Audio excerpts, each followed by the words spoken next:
Аз ба? Көп пе? Адам баласы бір түрлі мақтаннан аман болмағы қиын іс. Сол мақтан деген нәрсенің мен екі түрлісін байқадым.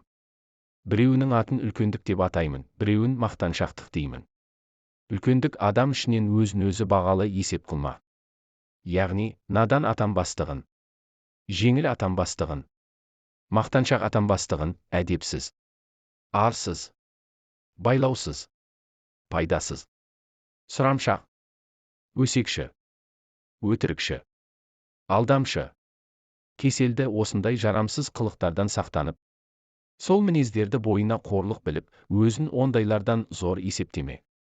Бұл мінез ақылдылардың, арлылардың, артықтардың мінезі. Олар өзімді жақсы демесе, мейлі білсін, жаман дегізбесем екен деп азаптанады. Екінші, мақтаншақ деген біреуі демесін демейді. Десін дейді. Бай десін, батыр десін, қу десін, пысық десін. Әрдайым не түрлі болса да десін деп азаптанып жүріп демесінді ұмытып кетеді.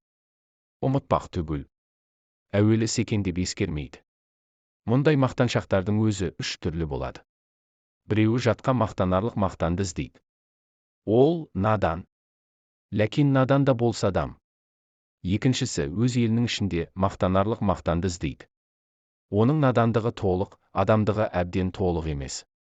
Үшіншісі өз үйіне келіп айтпаса, я ауылына ғана келіп айтпаса, өзге кісі қостамайтын мақтанды іздейді. Ол наданның наданы. Ләкин өз адам емес. Жатқа мақталсам екен деген елім мақтаса екен дейді. Еліме мақталсам екен деген ағайыным мақтаса екен дейді. Ағайынның ішінде өзі мақтау іздеген өзімді өзім мақтап жетем дейді.